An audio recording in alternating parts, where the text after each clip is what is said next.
건강한 가정이 되어야만 행복한 가정이 될 수가 있습니다. 행복한 가정이 되는 비결은 다른 것이 아니고 가정을 건강하게 가꾸어 가는 것입니다. 건강한 가정이 어떤 가정인지 미국의 달라스 신학교 교장이었던 찰스 스윈돌 목사님이 쓴 행복한 가정의 탄생이라는 책에 8가지 특징이 기록이 되어져 있습니다. 지금부터 여러분들에게 건강한 가정의 8가지 특징, 단지 스윈돌 목사님이 생각한 것뿐 아니라 수많은 사람들이 이야기하는 것을 8가지로 정리해 놓은 것입니다. 이 8가지를 들으시는 중에 여러분의 가정이 건강한 가정인지 그렇지 않은지를 생각해 보는 시간이 되시기를 바랍니다. 결혼해서 생활하고 있다면 부부가 이루어가는 모습을, 결혼하지 않은 가운데 있다면 여러분이 부모님과 함께 살고 있는 그 가정의 모습을, 자녀를 다 출가시켰다면 자녀들의 가정을 위해서 기도하는 제목으로 삼는 그런 시간이 되었으면 좋겠습니다. 첫 번째로, 가족들이 서로에게 헌신되어 있습니다. 건강한 가정은 가족들이 서로를 지지하는 데 헌신이 되어져 있습니다. 언제나 서로 섬기려고 합니다. 배려가 있습니다. 가정 식구들 사이에서 서로 다른 사람을 배려하고 먼저 생각하는 모습들이 있습니다. 그러나 건강하지 못한 가정은 자기만 알아주기를 원합니다. 섬김을 받으려고만 합니다. 자기 고집을 내세웁니다. 두 번째는 시간을 함께 보냅니다. 건강한 가정은 가능한 많은 시간을 함께 보내려고 애를 씁니다. 그러나 건강하지 못한 가정은 가족들이 따로 시간을 보냅니다. 얼굴 보기도 힘들 정도로 바쁘게 살아가는 가정들, 세상에서 그렇게 바쁘게 사는 것이 마치 성공인 것처럼 말들을 하지만 착각하는 것입니다. 우리 인생의 가장 기본이 되는 공동체, 가정 안에서 가정 식구들이 함께하고 그리고 행복한 모습으로 살지 못하면서 세상에 바쁘다고 해서 많은 것을 얻는다고 한들 그것이 진정으로 의미 있는 인생이라고 말할 수가 없을 것입니다. 세 번째는 개방적인 의사소통을 자주 즐깁니다. 건강한 가정을 보게 되면은 자기의 의견을 말하는 데 있어서 상당히 개방적입니다. 가정 식구들이 무슨 말을 하든지, 무슨 질문을 하든지, 어떤 자기 의견을 말하든지 이 모든 것이 다른 가족들에게 그대로 받아들여지는 것을 보게 됩니다. 다른 가족이 가지고 있는 의견이 무시되어지지 않습니다. 그러나 건강하지 못한 가정은 언제나 일방적입니다. 자기 주장을 내세우고 끝까지 그것을 이루어야만 직성이 풀리는 이런 일들이 있는 것을 볼 수가 있습니다. 네 번째는 위기를 당할수록 더 뭉칩니다. 건강한 가정은 어려움이 찾아오면 온 가족이 함께 뭉쳐서 헤쳐나갑니다.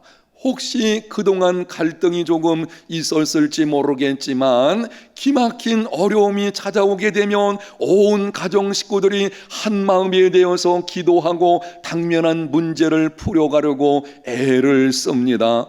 이것이 건강한 가정의 모습입니다.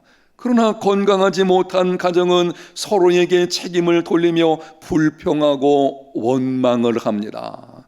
당신 때문에, 손가락을 들어서 다른 가족을 가리키면서 당신 때문에 그렇죠, 그러다 보니까는 갈등과 불평과 원망이 늘 있는 가정, 병든 가정의 모습인 것입니다.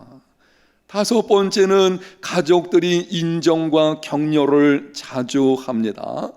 건강한 가정은 서로 간에 잘했다, 내게 그런 재능이 있는 것이 분명하다, 수고했습니다, 당신은 소중한 사람입니다, 이와 같은 격려와 인정하는 말을 자주 하는 것을 봅니다.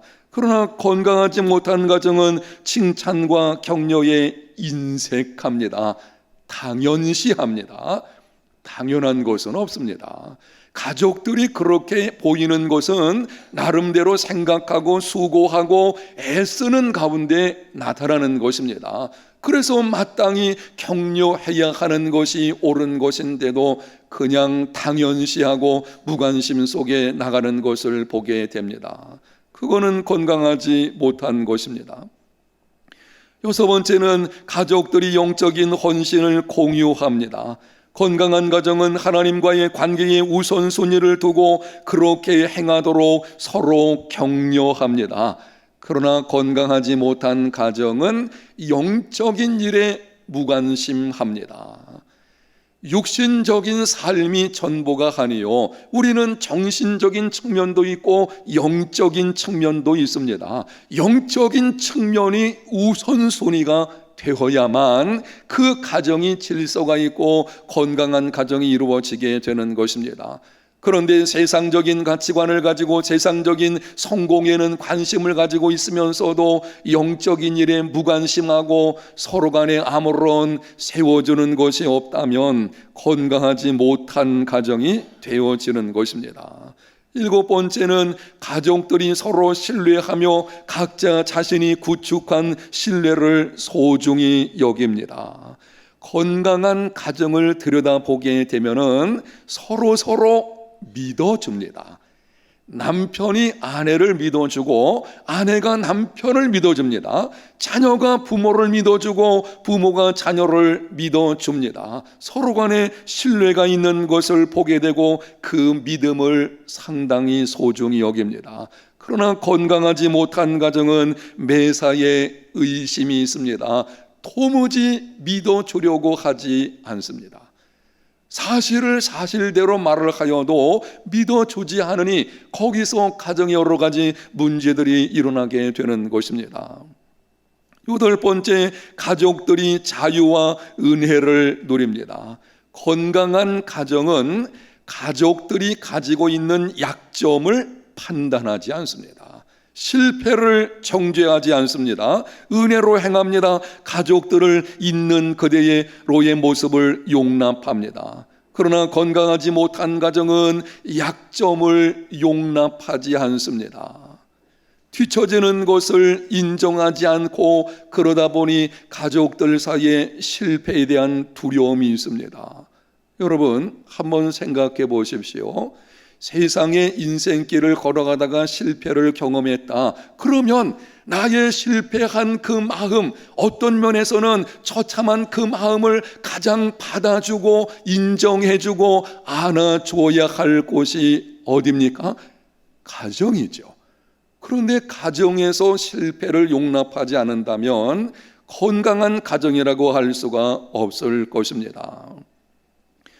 영상에 기록한 10가지를 다시 한번 여러분이 보시면서 대답을 해 보시기를 바랍니다. 여러분의 가정은 어떻습니까? 여러분은 지금까지 어떤 가정에서 자랐습니까? 지금 여러분의 가정의 모습은 어떻습니까? 정직하게 한번 평가를 해 보십시오. 혹 많은 부분이 그렇지 못했고 지금도 그렇지 못하다고 해도 낙심하거나 절망하지 마십시오. 옳은 일을 시작하기에 너무 늦은 때란 없습니다. 지금 시작해도 늦지 않습니다. 하나님을 힘입어 다시 일어나 건강한 가정, 행복한 가정을 이루는 일에 도전하는 우리 해운대 제일교회 모든 성도들이 다 되시기를 예수님 이름으로 축복합니다. 저와 여러분의 인생이 얼마나 남아있는지 상관없이 우리는 나이를 점점 많이 들게 되면은 이 가정의 문제관에서 그냥 지나가면 되지. 이왕에 하나님이 내게 주신 인생 1년을 살아도 10년을 살아도 행복한 가정을 이룬다면 그것처럼 복 있는 삶이 어디가 있겠습니까? 저와 여러분의 인생 속에서 지금까지 어떤 모습으로 살아왔든지 그거는 그냥 지나간 것이고 이제 새롭게 건강한 가정을 한번 이루어 보아야 되겠다라고 결단하고 하나님의 도우심을 힘입어 나아가는 삶이 되시기를 바랍니다. 그래서 행복한 가정을 이루며 살아가는 것 하나님께서 원하시는 것입니다. 어떻게 하면 건강한 가정, 행복한 가정을 이룰 수가 있겠습니까? 신약성경 마태복음 24장에 보면 예수님께서 종말의 징조들을 말씀하셨습니다. 그 종말의 징조들 가운데 하나가 마태복음 24장 12절 불법이 성함으로 많은 사람의 사랑이 식어지리라. 불법이 많아짐으로 인해 가지고 사람들의 마음속에서 사랑이 식어지게 된다. 이것이 말세의 징조 가운데 하나입니다. 예수님께서 말씀하신 그대로입니다. 요즘 세상을 보게 되면은 불법이 얼마나 많이 성행을 하고 있는지 거짓된 사랑이 참된 사랑처럼 미화되는 시대를 살아가고 있습니다. 그러다 보니까는 가정에서 부부간에, 교회에서 성도들 간에, 사회에서 구성들 간에 사랑이 점점 메말라가고 있는 것을 볼 수가 있습니다. 너무 많은 가정들이 한 지붕 아래 살아가고 있지만 사랑을 찾기가 어렵습니다. 함께 살아갑니다. 다른 사람들이 보기에는 뭐 그런 대로 괜찮게 살아가는 것처럼 보입니다. 그런데 그 가정을 주목해서 한번 들여다보게 되면은 사랑이 없는, 그냥 살아가는, 사랑이 없는 공동체가 되어버리는 것을 볼 수가 있습니다. 이런 가정들이 몇 가지 유형이 있는데요. 체념하면서 살아가는 가정이 있습니다. 다른 도리가 없지 않느냐, 그냥 참고 살아야지. 어떤 가정은 체면 때문에 살아갑니다.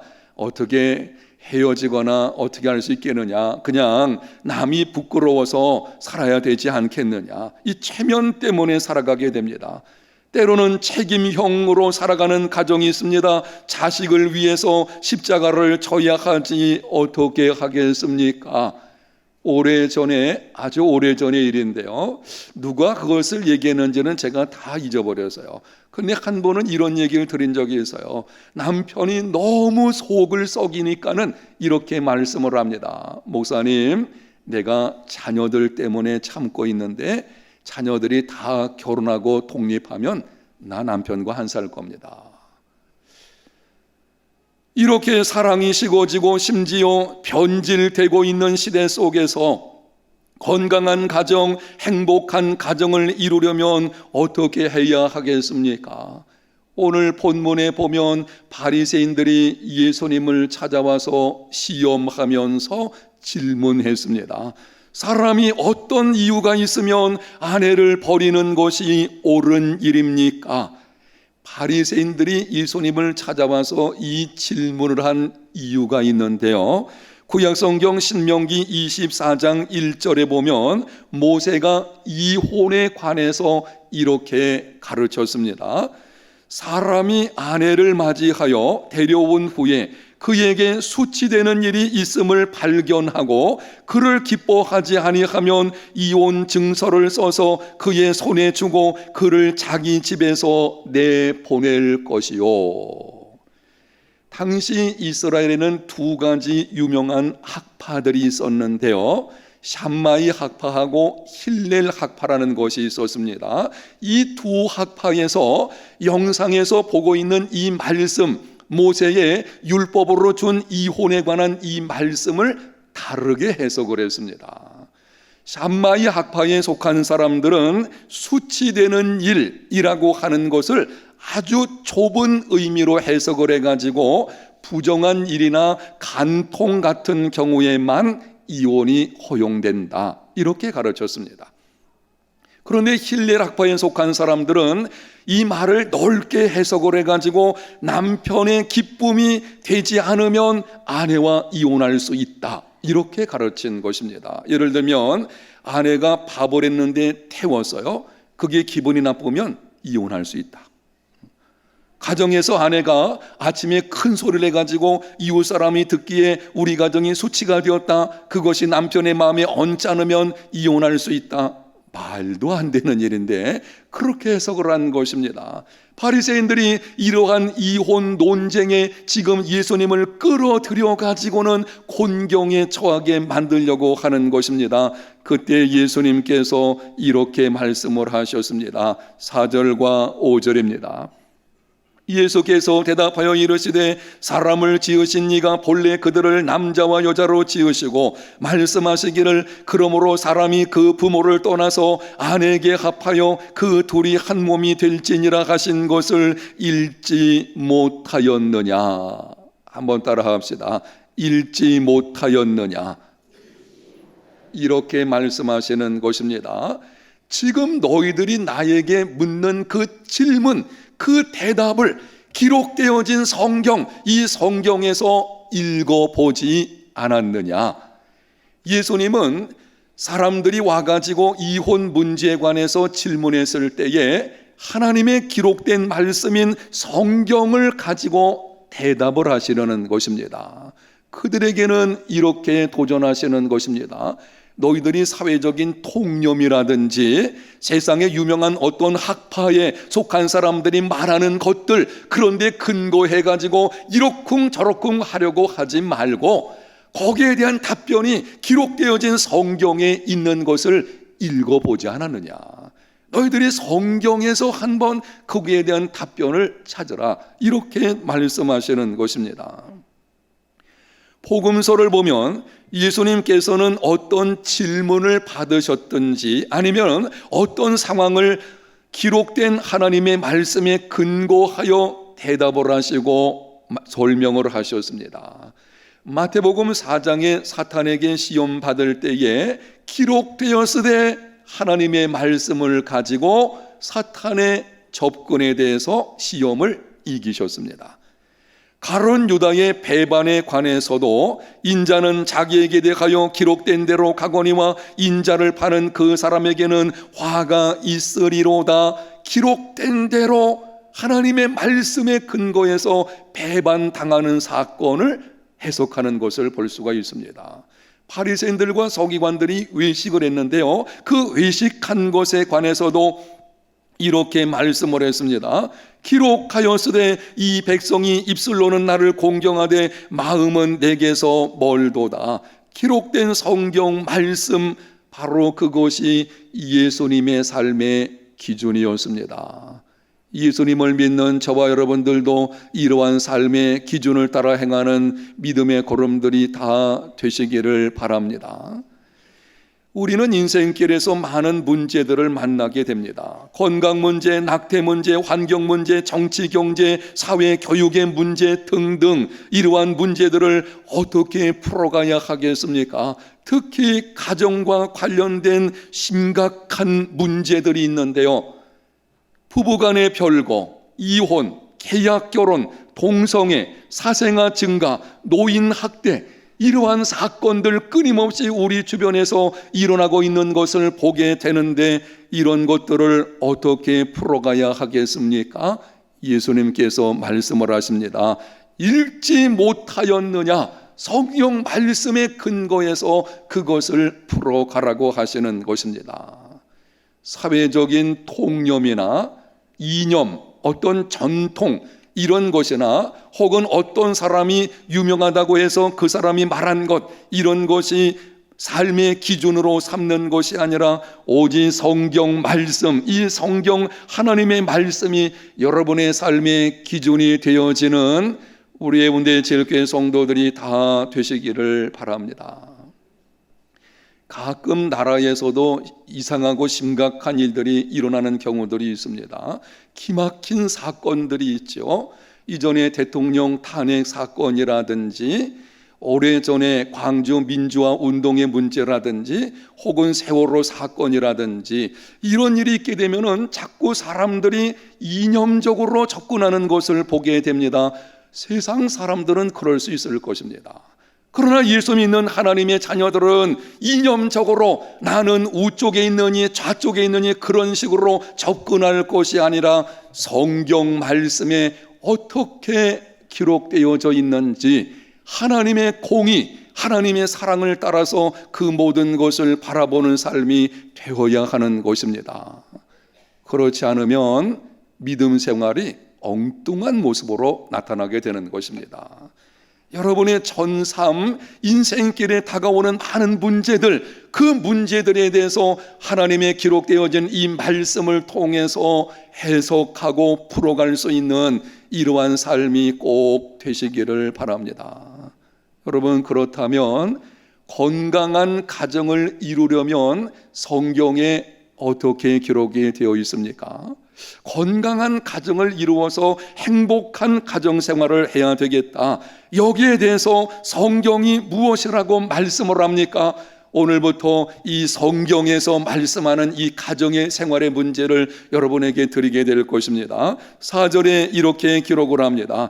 예수께서 대답하여 이르시되 사람을 지으신 이가 본래 그들을 남자와 여자로 지으시고, 결혼 생활의 문제에 관해서 사람들이 가지고 와서 질문했을 때에 예수님께서 답변하시는 첫 번째 말씀이 무엇인가 하면 하나님께서 본래 인간을 남자와 여자로 지으셨다. 무슨 말인가요? 남자와 여자는 다르다고 하는 것입니다. 결혼 생활에서 건강하고 행복한 삶이 되려고 하면 제일 먼저 기억할 것은 남편과 아내, 남자와 여자는 본래부터 하나님께서 다르게 지으셨다는 것을 알고 있어야 합니다. 일반적으로 남성은 왼쪽 두뇌가 발달하고 여성은 오른쪽 두뇌가 발달한다고 합니다. 왼쪽 두뇌가 발달하면 사실적이고 분석적이며 객관적인 특성을 갖습니다. 오른쪽 두뇌가 발달하면 감정적이고 직관적이고 주관적인 특성을 갖습니다. 그래서 가정 안에서 남편은 목적 지향적입니다. 행동적이고 개념적입니다. 그러나 아내는 문제 해결 자체보다 감정과 과정을 더 중시합니다. 남자와 여자의 차이점이 무엇인지 어느 글에서, 제가 설교를 준비하다 보니까는 어느 글에서 읽은 것이 있는데요, 그 중에 몇 가지만 여러분에게 말씀을 드리겠습니다. 한번 들어보십시오. 남자는 칭찬을 받으면 어린아이가 되지만 여자는 칭찬을 받으면 여왕처럼 된다. 남자는 말을 해야만 여자의 감정을 조금 알 수 있지만 여자는 느낌만으로도 한다. 남자는 괴로운 일이 생기면 친구를 찾아가고 여자는 자랑할 일이 생기면 친구를 찾아간다. 남자는 여자의 외모에 속고 여자는 남자의 허풍에 속는다. 남자는 터프와 괴팍을 혼동하고 여자는 애교와 주접을 혼동한다. 남자는 꼭 알아야 하는 일에도 관심이 없고 여자는 몰라도 되는 일에 관심이 많다. 남자는 자신을 위한 여자의 희생에 감동하고 여자는 자신을 위한 남자의 노력에 감동한다. 여러분 어떤가요? 제가 이 글을 읽으면서 생각을 해봤습니다. 아내가 가끔 하는 말이 있어요. 아니 당신은 내가 그렇게 말을 해도 왜 못 알아듣느냐고. 한마디 하면은 쫙 들어야 되는데 이게 알아듣기가 힘든 것입니다. 제가 속으로 그렇게 생각합니다. 아니 하나님을 나를 그렇게 만들어 놓으셨는데 뭘 어쩌라는 것입니까? 여러분, 왜 남자와 여자 사이에 이렇게 차이가 나는 것입니까? 남자와 여자는 본래부터 하나님께서 다르게 지으셨기 때문입니다. 그러므로 건강한 가정을 이루려면 서로 다름을 인정하고 있는 그대로 받아주어야 합니다.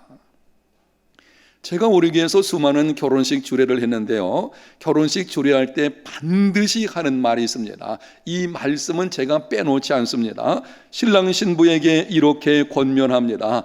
지금은 눈에 콩깍지가 끼어가지고 다 좋게 보이지만 조금 지나면 내 마음에 들지 않는 단점과 습관들이 보여질 것이다. 그때 그것을 고쳐주려고 하지 말고 있는 그대로 받아주어라. 그것이 사랑이고 거기서 행복한 가정이 이루어지게 된다. 참 그렇습니다. 저도 같은 교회에서 만나서 결혼했고 약혼 생활이 거의 3년 가까이 있었으니까 진짜 잘 안다고 생각을 해서요. 그런데 결혼하고 보게 되면 내가 생각하지 못한 것이 막 눈에 보이는 것입니다. 안 보였던 것이 막 보이는 것입니다. 여러분 왜 그렇습니까? 본래 다르기 때문에 그런 것입니다. 매력적이고 철저하고 완벽한 삶을 추구하는 한 그리스도인 부인이 있었습니다. 그런데 한 번은 그 부인이 섬기는 교회 목사님에게 울면서 전화를 했습니다. 목사님, 남편이 집을 나갔습니다. 그런데 속상한 것은 지금 남편이 만나는 여자를 보니 상식 이하인 여자인 것입니다. 이 아내 되는 사람은 나름대로 완벽한 삶, 그리고 이 완벽한 것을 추구하다 보니까는 나름대로 기준이 있는 것입니다. 아니 그런데 남편이 나가가지고 여자를 만난다고 하는데 보니까 자기가 보기에는 약간 천박해 보이는 것입니다. 목사님은 그 부인의 가정만큼은 그런 일이 없을 것이라고 생각했습니다. 그래서 부인의 부탁으로 남편을 만나서 물어보았습니다. 왜 그렇게 하셨습니까? 나는 당신의 가정에서 이런 일이 일어나리라고는 지금까지 상상도 하지를 못했습니다. 그때 남편이 이렇게 말을 했습니다. 목사님은 잘 몰라서 그렇습니다. 제 아내는 지나칠 만큼 철저하고 완벽한 사람입니다. 그러다 보니 저는 아내를 볼 때마다 숨이 막혔습니다. 아내는 완전이라는 잣대를 가지고 언제나 저를 판단했습니다. 저는 결혼 후 지금까지 한 번도 자유로운 숨을 내쉬어 본 적이 없습니다. 이제는 지쳤고 모든 것이 싫어졌습니다. 집에 들어가지 않겠습니다. 여러분, 이 가정의 문제가 무엇입니까? 결혼은 완벽한 남녀가 만나서 살아가는 것이 결코 아닙니다. 여전히 문제투성이의 사람들이 함께 몸을 맞대고 때로 갈등도 있지만 그럼에도 있는 그대로 용납하면서 조금씩 변화되는 공동체입니다. 바로 그것이 결혼인 것입니다. 여러분의 잣대로 배우자를 판단하지 마십시오. 혹이나 가끔 보게 되면은 남편이든지 아내든지 완벽주의적인 성향을 가진 분들이 있는데요, 배우자가 쉽지 않습니다. 이 완벽주의적인 것은 상대방도 같은 성향을 가지면은 모르겠지만 거의 그런 경우는 없거든요. 그러니 배우자를 맞춰주려는 것이 너무 힘든 거예요. 근데 힘든데 문제는 맞춰주지 않으면 거기서 잔소리하게 되고 그러다 보니 갈등이 오게 되고 마음의 시험이 찾아오게 되는 것입니다. 배우자의 약점과 습관을 있는 그대로 받아들이십시오. 반드시 고쳐야 하는 문제라면 이럴 수 있을 것입니다. 저거는 반드시 고쳐야 되겠다라고 하는 문제라면 고치는 방법을 바꾸십시오. 우리는 내가 잔소리하고 말을 해가지고 자꾸 내가 푸시해서 밀어붙여가지고 상대편을, 이 배우자를 바꿔주려고 하는데요, 그렇게 해서 바뀌어지지 않습니다. 오랜 세월 동안 가지고 있던 습관, 그리고 또한 본래 하나님께서 다르게 만드셨기 때문에 다른 성향의 사람이거든요. 이 사람의 습관이 바뀐다는 것이 쉽지 않습니다. 이것을 바꿀 수 있는 방법이 하나 있는데요, 그 방법은 습관과 관련해서 칭찬의 기회를 찾으십시오. 한번 따라합시다. 습관과 관련하여 무슨 기회를 찾으라고요? 칭찬의 기회를 찾으라. 내 마음에 들지 않는 습관을 말하는 것입니다. 오해하지는 마십시오. 죄의 문제를 지금 다루는 것이 아닙니다. 죄는 안 되죠. 죄는 용납할 수 없죠. 가정에 죄가 들어오면 가정의 근본을 흔드는 것이기 때문에 그거는 안 되죠. 지금 말씀드리는 것은 불편의 문제, 성향의 문제, 습관의 문제를 말씀드리는 것입니다. 이 문제에 관련해서 배우자를 고치기 원하신다면 바꾸는 방법은 칭찬의 기회를 찾는 것입니다. 어떤 부인의 이야기입니다. 남편은 옷이나 양말을 아무데나 벗어놓는 습관이 있습니다. 언제부터 그 습관이 생겼는지는 모르겠지만 결혼해 보니까는 남편이 빨래거리를 내놓는데 그냥 벗어가지고 구석에 막 던져버리는 것입니다. 그래서 아내가 부탁을 하기를 그러지 말고 당신 세탁실에 좀 그것 좀 갖다 버리라. 아니, 갖다가 두라고. 근데 그게 안 되는 것입니다. 그러다 보니까는 이 아이들까지도 따라서 막 함부로 벗는 것입니다. 안 되겠다 싶어가지고는 이제는 각 방마다, 이 방마다 구석에 작은 빨래 바구니를 두어가지고는 부탁을 했습니다. 이제 가까이 있으니까 여기다가 제발 좀 버리라고. 근데 그것도 잘 지켜지질 않는 것입니다. 한 번은 너무 화가 나고 낙심이 돼가지고 식탁에 앉아 있는데 남편이 평소 습관대로 양말을 벗더니 휙 던져버렸습니다. 그런데 던진 것이 구석에 있는 바구니에 쏙 들어갔습니다. 그때 이 아내가 이렇게 한마디를 했습니다. 야, 당신 실력 대단한데? 아니 어떻게 그거를 거기에 집어넣을 수 있지? 이 한마디에 남편의 습관이 바뀌어지게 되었다고 합니다.